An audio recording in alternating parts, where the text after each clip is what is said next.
Hey, good morning.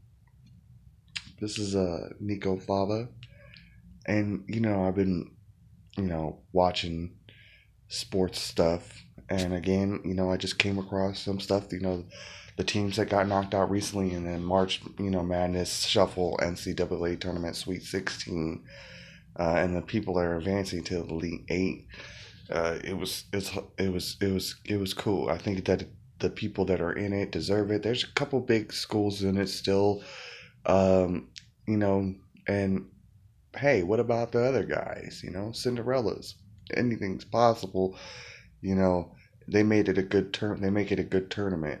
But to put focus back on prospects in this sports conversation, it's basically I wanted to mention Grayson Allen from you know Duke.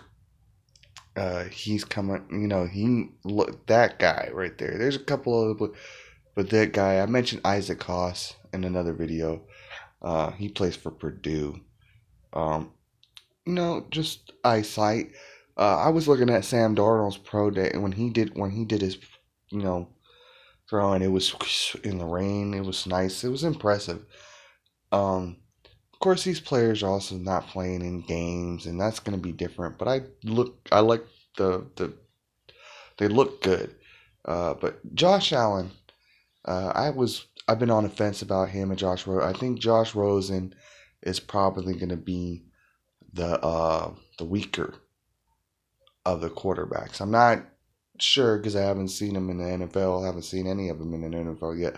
But just from an eye, you know, uh, perspective, from looking at them, you know, they look good. I mean, the throws and the abilities, the physique.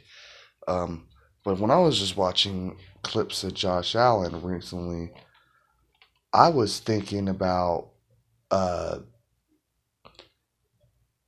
you know, John Elway. I remember watching interviews of John Elway, and I think didn't he do the same thing, or somebody else did that? Was it like Eli Manning or somebody?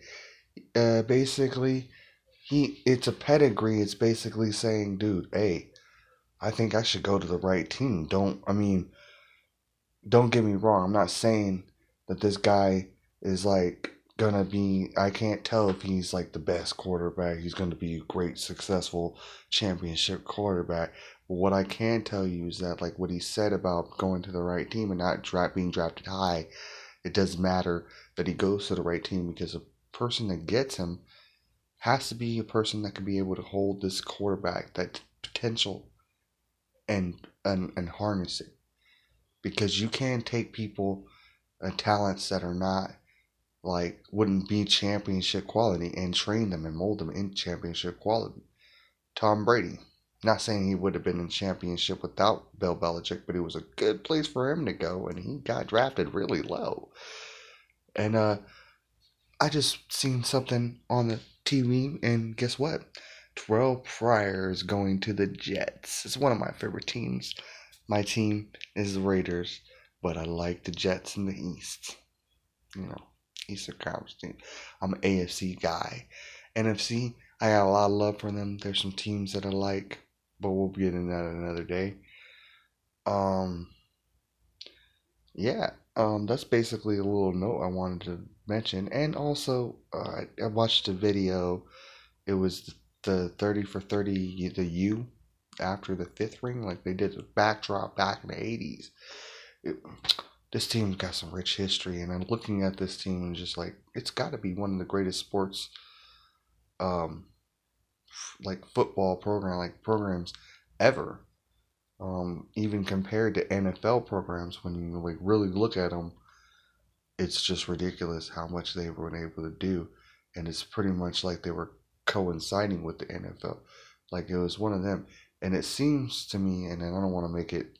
I'm not casting aspersions, as my man Stephen A. like to say, but it seems to me like they try to strip that from Miami U, the richness of that, and give it to other college basketball teams. And the NCAA Let me get the fuck. Oh my god, I fucking want to kick the fuck.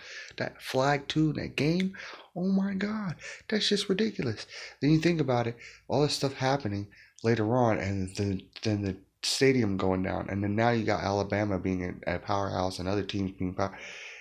It just seems to me like you try to do for these specific programs, and uh, who's paying attention to this?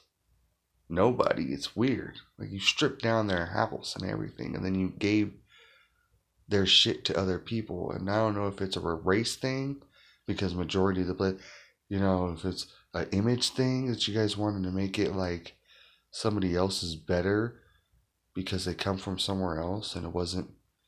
You know, I get what their mantra is about, that you shit. You know what I'm saying? It's all about that you, homie. You know what I'm saying? It's about what coming up from the gutter and making a champ and becoming a champion and being about that championship mentality, that war mentality. And like the player said, anybody that goes there, went there, was about that. And like the dude said also about the one scandal, the man, look, it's Miami. If anything, they're less scandalous than players that are doing that same thing, type of things at other schools where they're not in Miami, and you most likely wouldn't have the same environment to where you could do it for free, because Miami is a party city, and those kids are football players in Miami who were champions playing college football, balling out of their minds in Miami. Come on, of all places. So they were less scandalous than most. And I'm not trying to point blame at other, but I'm saying anybody's better than other. But really, come on. You know what I'm saying? They need to stop. They need to stop with this mess. Like college football, it reminds me of like the basketball. It's like they need to let these smaller teams get in, especially more so in fucking football. But that's another topic, another discussion for another time. I just wanted to get into it.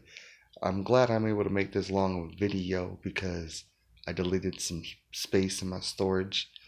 I appreciate you listening, and I will be back with more light. I just kind of woke up in the middle of the night, morning, whatever. Peace.